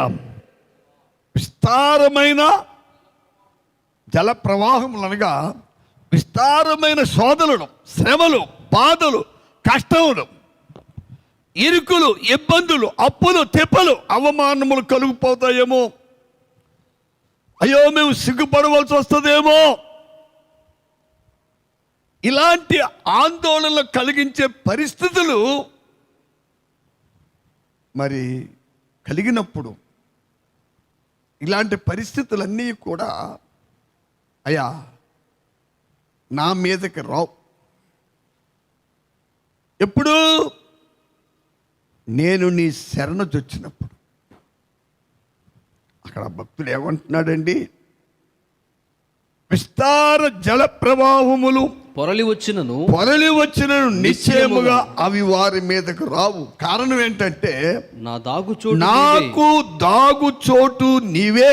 శ్రమలో నుండి నీవు నన్ను రక్షించదవు. ఆగునాన్న, నాకు దాగు చోటు. ఆ 117వ కీర్తనలో 14 వచనంలో 119వ కీర్తనలో 14 వచనంలో ఏం చూస్తున్నాం? నా మరుగు చోటు నీవే. హల్లెలూయా. నా మరుగు చోటు నీవే. నేను నీ వాక్యం మీద ఆశ పెట్టుకొని ఉన్నాను. నా ప్రియమైన సోదరి సోదరులారా, నా 2 చేతులు జోడించి చెప్తున్నాను, నిజమైన దేవుని ప్రజలు దేవుని వాక్యం మీద ఆశ పెట్టుకుంటారు. డబ్బు మీదో, అయ్యా, లేకపోతే నాకు విస్తారమైన బంధువర్గం ఉంది. దేవునికి స్తోత్రం, మంచిదే. నా వెనక ముందు బోళ్ళంత మంది ఉన్నారు మమ్మల్ని ఆదరించేవారు. దేవునికి స్తోత్రం, మంచిదే. అయ్యా, నాకు లేకపోయినా మీకు ఉన్నందుకు దేవుడికి వందనాలు చెల్లిస్తున్నాను. ఆ పరిస్థితి చాలా మంచిది. కానీ సోదరి సోదరుడా, మన చుట్టూ ఉన్నవారు, మనతో ఉన్నవారు అందరూ కూడా నీలాంటి బలహీనురాలనే విషయం మర్చిపోకు. వాళ్ళందరినీ హేతు చేసుకుని, వాళ్ళందరి మీద ఆనుకుని, అయ్యా, విస్తార జల ప్రవాహము లాంటి శ్రమలు, బాధలు, కష్టాలు, అప్పులు, తెప్పలు, ఇరుకులు, ఇబ్బందులు వచ్చినప్పుడు వాటన్నిటి నుండి నిన్ను తప్పించి రక్షించే విమోచకుడికి దూరం కాక బాబు, దూరం కాకమ్మా. అదోత్న సోదరి సోదరులారు, నా భాష. ఈ భక్తుడు ఏం చెప్తున్నాడు? అయ్యా, ఈ 32వ కీర్తన దావీదు కీర్తన. దావీదు మీదకి నిజంగా దావీదు, మీరు ఒక విషయం చెప్పాలి, దేవునికి స్తోత్రం. ఆయన గొలియాతును చంపి, ఎవరినండి? ఇశ్రాయేలు ప్రజలకి పీడగా ఉన్న గొలియాతును చంపి, ఆనాడు ఇశ్రాయేలు రాజైన సౌలుకి అల్లుడైన తర్వాత అండి, ఆయన జీవితంలో శ్రమలు ప్రారంభమైనవి. అర్థమైంది మీకు? ఆయన జీవితంలో శ్రమలు ప్రారంభమైనండి. మామూలు శ్రమలు కాదు. తర్వాత అతని కుమారుడు, దేవునికి స్తోత్రాలు, హల్లెలూయా, బాగా గమనించండి, అతని కుమారుల ద్వారా కూడా మరి ఆయనకు శ్రమలు వచ్చినాయి. ఇలాంటి శ్రమలు వచ్చినప్పుడు ఆయన చేసింది ఏంటంటే, ప్రియులారా, దేవా నా దాగు చోటు నీవేమని చెప్పి ఆయన రెక్కల కింద దాగున్నాడండి. ఆయన చూడండి ప్రియులారా, యథార్థంగా దేవుని ఆశ్రయించి, ఎందుకంటే వాక్యమే సత్యం. నేను ఇక్కడికి 2 బైబిల్ మోసుకొస్తాను ఎప్పుడును, నాకు ఓపుకున్నా లేకపోయినా. తెచ్చేటప్పుడు ఎవరైనా అడిగిన ఆ చేతికి ఎవరండి నేనే మోసుకొస్తాను. ఒకళ్ళు వెళ్ళేటప్పుడు ఎవరన్నా పట్టుకెళ్ళొచ్చేమో కానీ, ఎందుకంటే ఈ వాక్యమే సత్యం అని మీకు చెప్పడానికి ఈ బైబిల్ కూడా తెస్తాను. ఈ భక్తుడు ఏం చెప్తున్నాడు? ఈ 119వ కీర్తనలో, అయ్యా నా మరుగు చోటు నీవే, నాకు నా కేడము నీవే, నేను నీ వాక్యం మీద నేను నీ వాక్యం మీద ఆశ పెట్టుకుని ఉన్నాను.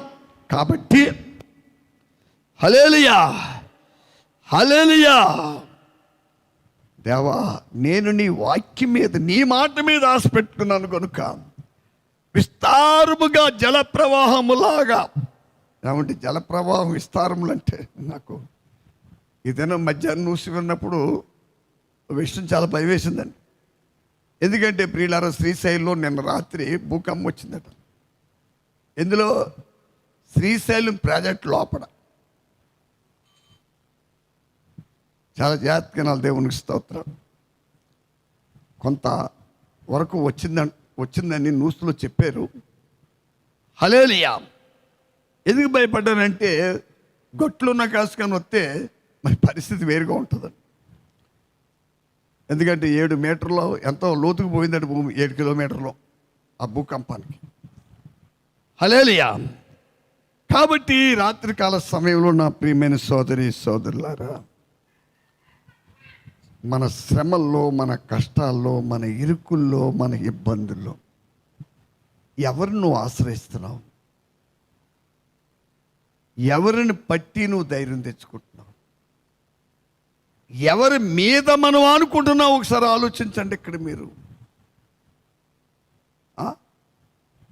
నిజంగా దేవుని వాక్యం మీద ఆనుకుని, నా దేవుడు నాకు నా మరుగు చోటు నా దేవుడే, ఆయన నాకు కేడుముగా ఉన్నాడు.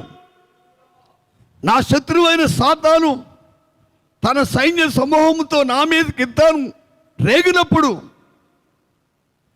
నా శత్రువు నన్ను ఓడించడానికి నా పైన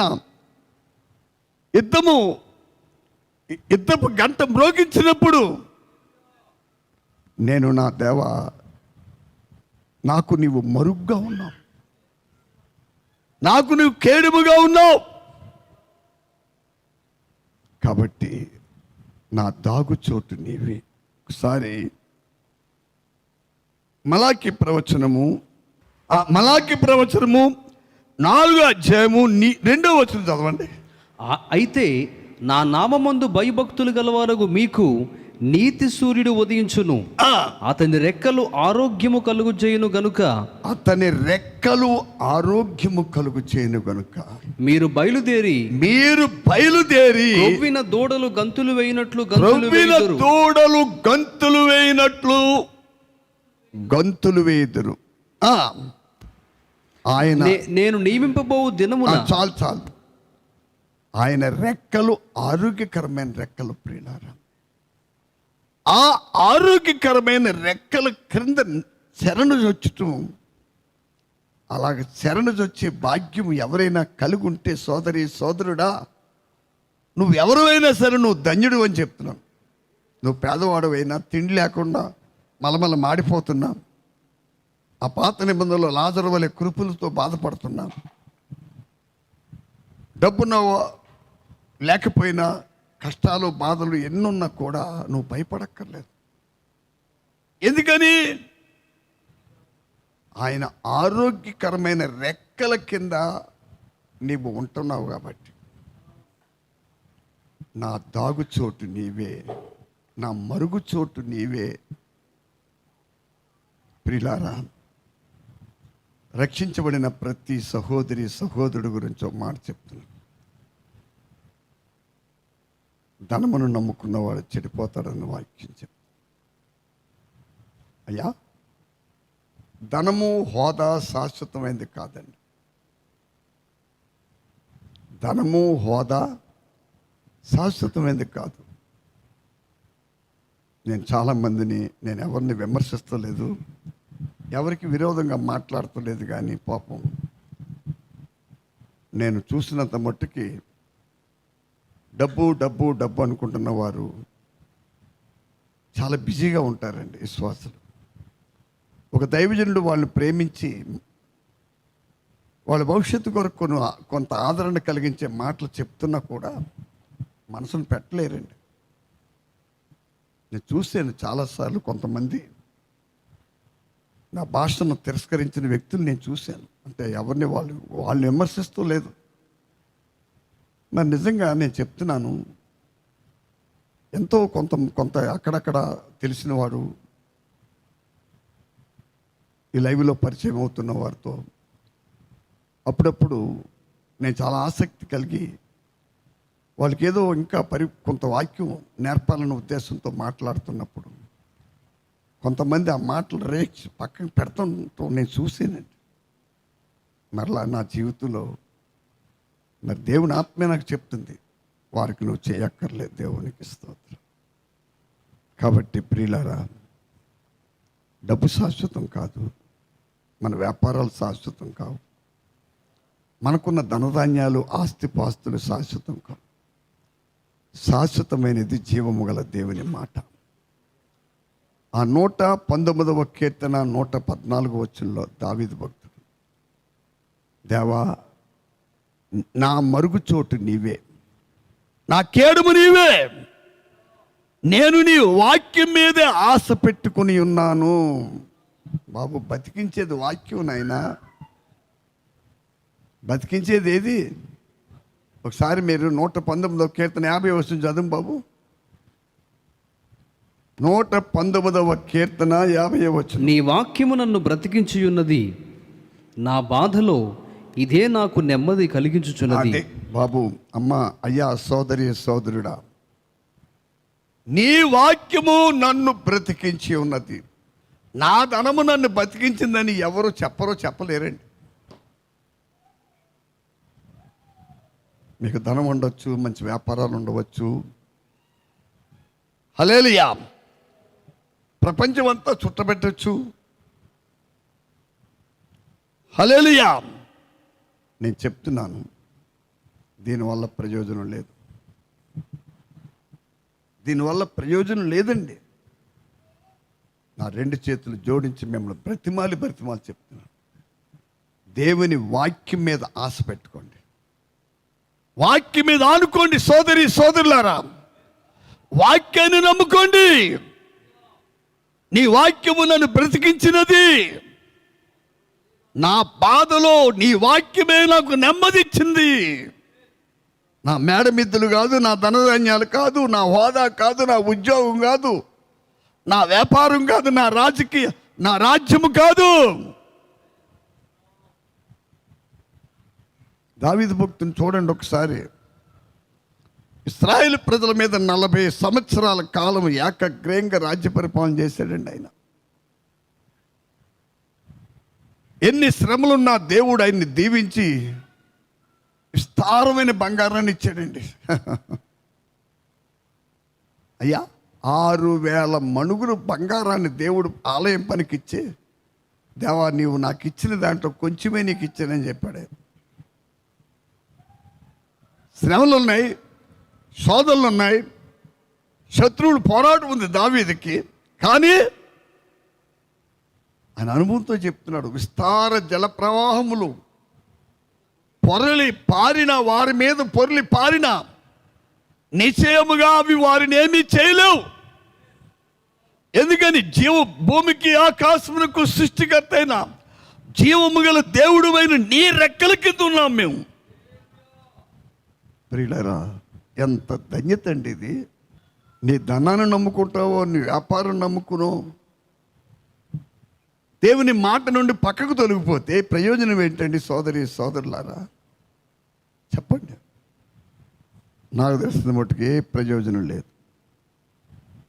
అందుకే ఆ భక్తుడు ఏం చెప్తున్నాడు 119వ కీర్తనలో, నేను నీ వాక్యం మీద ఆశ పెట్టుకుని ఉన్నాను. 119వ కీర్తన 114 వచ్చి 2వ లైన్, నేను నీ వాక్యం మీద ఆశ పెట్టుకుని ఉన్నాను, నేను నా దేవుని ఆజ్ఞలను నేను నా దేవుని ఆజ్ఞలను అనుసరించదను. హల్లెలూయా. చాలా జాగ్రత్తగా గమనించండి సోదరి సోదరులారా, మనము ఏం చేస్తున్నాం, దేన్ని అనుసరిస్తున్నాం? అయ్యా 74వ వచనం చదవండి. 119వ కీర్తన 74వ వచనం. నీ వాక్యం మీద నేను ఆశ పెట్టుకుని నీ ఉన్నాను. వాక్యం మీద నేను ఆశ పెట్టుకుని ఉన్నాను. నీ యందు భయభక్తులు గలవారు నన్ను చూచి నీ సంతోషింతురు. యందు భయభక్తులు గలవారు నన్ను చూసి సంతోషింతురు. అర్థమైందండి? ఈ భక్తుడు ఏం చెప్తున్నాడు? అయ్యా నీ వాక్యం మీద నేను ఆశ పెట్టుకుని ఉన్నాను.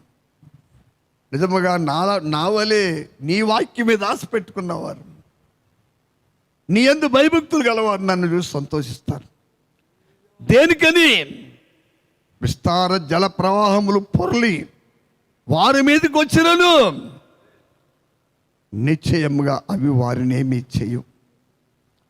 అలాంటి సమయంలో కూడా ఆ దావీదు ఏమి సాక్ష్యం ఇస్తున్నాడు? 7వ వచనంలో, అయ్యా ఆ 32వ కీర్తనలో బాబు ఆ 7వ వచనంలో ఆయన ఏం సాక్ష్యం ఇస్తున్నాడు చూడండి. నా దాగు చోటు నీవే, శ్రమలో నుండి నీవు నన్ను రక్షించెదవు. అది విమోచన శ్రమలో నా దాగు చోటు నీవే, శ్రమలో నుండి నీవు నన్ను రక్షించెదవు. విమోచన గానములతో నీవు నన్ను ఆవరించెదవు. అది ఈ రోజున సరే, రోగాలు ఎంత భయంకరంగా ఉన్నాయండి. ఏ వ్యాధి వచ్చినా మనిషికి నెమ్మది ఉండట్లేదు. కృంగుబాటే. అలా కృంగిపోతున్నప్పుడు నీ పేరు వేలు ఒకరు ఏమన్నా లక్షల కోట్లు దాచుకుంటే ఒకసారి తలుపు తీసి దాని వంక చూడు. ఏమైనా వెండి బంగారు వస్తువులు ఉంటే అది వంక చూడు. నేను ఎత్తి మన శరీరంలో ఉన్న బాధ ఏమన్నా పోద్దేమో, ఏదైనా ధైర్యం వద్దేమో. రాదండి. వాటి వల్ల ఏమీ ప్రయోజనం లేదు. సోదరి సోదరుడా, నేను నీ వాక్యం మీద ఆశ పెట్టుకుని ఉన్నాను. నీ వాక్యము నన్ను బ్రతికించింది. నా బాధ అంతటిలో అదే నాకు నెమ్మదినిచ్చింది. నెమ్మదిచ్చే వాక్యం కావాలా? నెమ్మదిచ్చే ఉపదేశం కావాలా నీకు? నిన్ను బాగు చేసి స్వస్థపరిచి, అయ్యా ఈ లోకంలో జీవిస్తున్నంత కాలము దేవుని కృపలో నిన్ను బలపరిచి స్థిరపరిచి బోధ కావాలా? లేదు ఇంకొకటి ఏదైనా కావాలా? చూసుకో. దేవునికి స్తోత్రం. చాలా జాగ్రత్తగా మీరు గమనించండి నా ప్రియమైన సోదరి సోదరులారా. నా మాటలు నేను ముగిస్తున్నాను. బాగా మనసు పెట్టండి. హల్లెలూయా. నీ వాక్యం మీద ఆశ పెట్టుకొని ఉన్నాను. నేను నా దేవుని ఆజ్ఞలను అనుసరించదను. దేవుని వాక్యం నమ్మిన వారు, వాక్యం మీద ఆశ పెట్టుకున్నవారు దేవుని ఆజ్ఞలను అనుసరిస్తారండి. తర్వాత 15వ వచనం చూడండి. 115వ వచనం. నేను నా దేవుని ఆజ్ఞలను అనుసరించదను. దుష్క్రియలు చేయువారులారా నా యుద్ధ నుండి తొలగుడి. అది బాబు, ఇది చాలా అమూల్యమైన విషయం. నేను అందులోకి వెళ్తలేదు. నేను ముగిస్తున్నాను. చాలా జాగ్రత్తగా మీరు గమనించండి. దేవుని వాక్యం మీద ఆశ పెట్టుకున్నాం. దేవుని వాక్యం అనుసరించే దేవుని ప్రజలు ప్రతి విధమైన దుష్కార్యానికి దూరంగా పారిపోతారు. అక్కడ ఏం చెప్తున్నాడు భక్తుడు? మన చదువునైన మాట, నేను నా దేవుని ఆజ్ఞలను అనుసరించదను. 115 వచ్చింది. దుష్క్రియలు చేయువారులారా నేను నా దేవుని ఆజ్ఞలను అనుసరించి జీవిస్తాను. దుష్క్రియలు చేయువారులారా నా యుద్ధ నుండి తొలగుడి. బాబు, నా 2 చేతులు జోడించి మీకు చెప్తున్నాను ఒక మాట. దేవుని ఆజ్ఞలను అనుసరించి నడుచుకునే దేవుని ప్రజల దగ్గర నుండండి దుష్టుడు అక్కడ నివాసం ఉండలేడు. నేను నా దేవుని ఆజ్ఞను అనుసరిస్తున్నాను కనుక దుష్క్రియలు చేయువారులారా నా యొద్ద నుండి పోవుడి. వాళ్ళు వెళ్ళిపోతారు. వాళ్ళు ఆజ్ఞ ఇస్తారు కూడా, దుష్కార్యములు చేయుచున్న వారులారా నా ఎదురు నుంచి పండి. కాబట్టి సమయంలో సోదరి సోదరులారా, మహాదేవుని దయా కనికరం మనల్ని వెంబడిస్తూ ఉంది. ప్రభు మనల్ని ఎంతగానో ప్రేమిస్తూ ఉన్నారు. ఆయన కనికరం మన మీద సమృద్ధిగా కుమ్మరించబడతా ఉంది. ఆయన అమూల్యమైనటువంటి ఉపదేశంతో మనల్ని ఆదరిస్తున్నారు. ఎవరు నిజంగా దేవుణ్ణి ఆశ్రయిస్తారు, ఎవరు ఆయన శరణు చొచ్చుతున్నారు, ఎవరికి దేవుడు మరుగుసోటుగా ఉన్నాడు, ఎవరు ఆయన ఆరోగ్యక రెక్కల కింద ఎవరు వెళ్తున్నారండి సోదరి సోదరులారా, ఆ ప్రజలు ధన్యులు ధన్యులు ధన్యులు ధన్యులు ధన్యులు. అలాంటి ధన్యకరమైన జీవితాన్ని క్రీస్తునందు దేవుడు మనకి అనుగ్రహించి ఉన్నాడు. దీనిని కాపాడుకోండి. నీ డబ్బు నేను రక్షించదు, నీ ఆస్తిపాస్తులు నేను రక్షించవు, నీ ఉద్యోగం నేను రక్షించదు, నీ హోదా నేను రక్షించదు. 46 సంవత్సరాల అనుభూతితో చెప్తున్నా. దేవుని వాక్యం మీద ఆశ పెట్టుకున్న దేవుని ప్రజలు 100% ధన్యులు ధన్యులు ధన్యులు. ఆ ధన్యకరమైన కృపలో దేవుడు మనల్ని నిలవబెట్టి ఈ అంచె దినాల్లో, ప్రభు రాకడ సమీపిస్తున్న ఈ ఆఖరి దినాల్లో ఆయన కృపలో ప్రభు మనల్ని స్థిరపరిచి బలపరిచి ఆయన రెండో రాకడకి ప్రభు మనల్ని సిద్ధపరచును గాక. ఆమేన్. ఇంతవరకు పరిశుద్ధాత్మ దేవుడు మనల్ని ప్రేమించి ఆయన వాక్యం ద్వారా నీతో నాతో మాట్లాడిన ఆ గొప్ప దేవునికి ఘనత మహిమ ప్రభావాలు చెల్లిద్దాం. అందరము దేవునికి స్తుతులు స్తోత్రాలు చెల్లిద్దాం. అనుభవం వచ్చి ముగింపు ప్రార్థన చేస్తారు. అందరూ ముందు దేవునికి స్తోత్రాలు చెల్లిద్దాం. హల్లెలూయా హల్లెలూయా హల్లెలూయా. తండ్రివైన దేవా, కుమారుడైన దేవా, ప్రియ పరిశుద్ధాత్ముడా, ఈ రాత్రికాల సమయంలో అచ్చలుపుడను ధూళిని దుమ్మునైనా అయా బలహీనుడైన నన్ను మరుగు చేసి మీ ఆత్మ ద్వారా నాతో మాతో మాట్లాడిన మా ప్రియ పరలోకమందున్న మా తండ్రి, మీకే స్తోత్రాలు, మీకే స్తుతులు, మీ నామమునకే మహిమ కలుగునుగాక, మీ నామమునకే ఘనత మహిమ ప్రభావములు కలుగునుగాక కలుగునుగాక కలుగునుగాక. హల్లెలూయా హల్లెలూయా హల్లెలూయా హల్లెలూయా హల్లెలూయా. అందరూ కూడా ప్రియులారా, ఈ రాత్రి నిన్ను నన్ను ప్రేమించి అత్యల్పులమైన మనము ఇంతలో అంతలో మాయమైపోతున్న ఆవిరి లాంటి ఊపిరి కలిగిన మనలను దేవుడు ఎంతగానో ప్రేమిస్తున్నారు. ఆయన ఎంతగానో మనల్ని కనికరిస్తున్నారు. సోదరి సోదరు, ఆయన మహా కనికరాన్ని బట్టి, ఆయన మహా దయా కృపను బట్టి మరొకసారి ఘనత మహిమ ప్రభావాలు ప్రభుకే చెల్లిద్దాం. హల్లెలూయా హల్లెలూయా. అందరూ లైవ్లో ఉన్నవారు, ఇక్కడ ఉన్నవారు దేవునికి స్తోత్రాలు చెల్లించారు. స్తుతింపబడుటకు యోగ్యుడైన దేవునికి స్తోత్రం చెల్లించారు. స్తుతులకు పాత్రుడైన దేవునికి స్తుతులు స్తోత్రాలు మహిమ ఘనత ప్రభావములు మన ప్రభువైన యేసుక్రీస్తు నామమున తండ్రైన దేవునికి మహిమ కలుగునుగాక. స్తుతి స్తోత్రములు మహిమ ప్రభావములు కలుగునుగాక. హల్లెలూయా హల్లెలూయా హల్లెలూయా హల్లెలూయా. దేవా, నీకు స్తోత్రములు. నిన్ను స్తుతించుటకు ఈ నోరును వాడుకుంటున్నందుకు నీకు స్తోత్రాలు నాయన. ఈ నాలుకను వాడుకుంటున్నందుకు, ఈ అల్పుడు వాడుకుంటున్నందుకు మీకే ఘనత మహిమ ప్రభావములు చెల్లించుకొనుచున్నాను ప్రభువా. నీకు స్తోత్రములు స్తోత్రములు. హల్లెలూయా హల్లెలూయా హల్లెలూయా హల్లెలూయా హల్లెలూయా. ప్రార్థన చేసుకుందాం. మహాగణుడా, మహోన్నతుడా, పరిశుద్ధుడా, నిత్య నివాసి, అద్భుతాలు ఆశ్చర్యకార్యాలు జరిగించే గొప్ప దేవా, ఈ రాత్రి బలహీనగుణ మీ సేవకులను బలపరిచి ఆరోగ్యం ఇచ్చి నిలవబెట్టి నాతో మా అందరితో మాట్లాడిన దేవా నీకు స్తోత్రాలు చెల్లిస్తున్నాము నాయన. రెండు మనస్సులు మాలోంచి తీసివేయండి, రెండు తలంపులు మాలోంచి తీసివేయండి, ద్విమనస్సును మాలోంచి తీసివేయండి, అస్థిరత్వాన్ని మాలోంచి తీసివేయండి నాయన. ఈ దినమున ప్రభువా, నీ వాక్యం మీద మేము ఆశ పెట్టుకునే వారమై, నీ మాట పైన మేము ఆశ పెట్టుకునే వారమై ప్రభువా ముందుకు సాగిపోవటకు సహాయము దయచేయండి నాయన. ఈ విశ్వాస యాత్రలో ప్రభువా అనుమానమునకు, అవిశ్వాసమునకు, సందేహములకు చోటిచ్చే వారము కాకుండా విశ్వాసముతో సాగిపోవటకు సహాయము దయచేయండి నాయన. విత్తబడిన వాక్యం మా హృదయాలు లోతుగా నాటబడినట్లుగా, నూరంతలుగా ఫలించినట్లుగా సహాయము దయచేయమని వేడుకుంటున్నాము నాయన.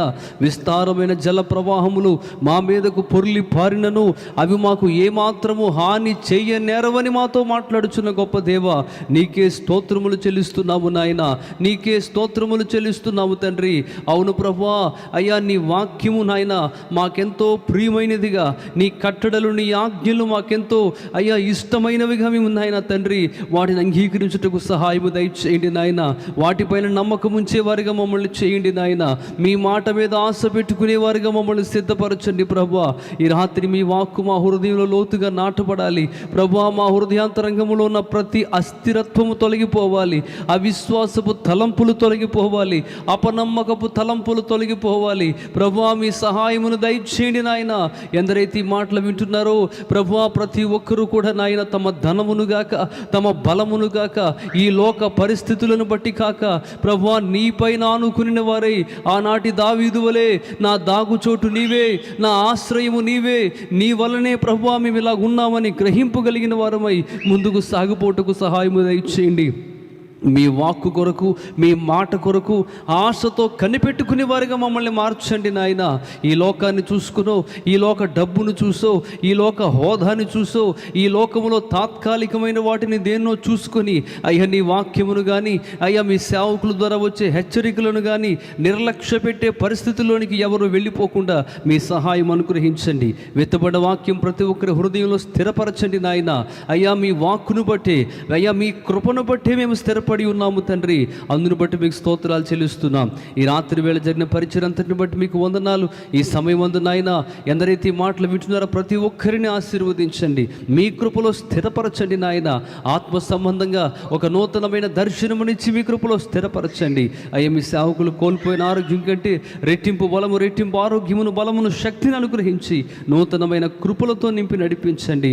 రాబోయే దినాల్లో జరగబోయే పరిచర్య కొరకు మరింత బలముగా మీ చేతుల్లో వాడబడుటకు సహాయము దయచేయండి. ఇంతవరకు జరిగిన పరిచర్యంతటిని బట్టి మరొకసారి మా హృదయపూర్వకముగా మీ నామమునకే సమస్తమైన ఘనత, మహిమ, ప్రభావములు ఆరోపిస్తూ మా ప్రభువును త్వరలో రానయ్యున్న మా రక్షకుడైన యేసుక్రీస్తు వారి అతి పరిశుద్ధ నామమును అడిగి వేడుకొనుచున్నాం మా పరమ తండ్రి, ఆమేన్. ఇప్పుడు మన తండ్రి అయిన దేవుని ప్రేమయు, రక్షకుడైన యేసుక్రీస్తు కృపయు, పరిశుద్ధాత్మ యొక్క అన్యోన్య సహవాసము, ఆయన కృప, కనికర, సమాధానం కూడిన మనతో భూలోకమందున్న సమస్త పరిశుద్ధులతో ఆయన కృప, కనికర సదాకాలంతోడే కాపాడి సంరక్షించిన గాక.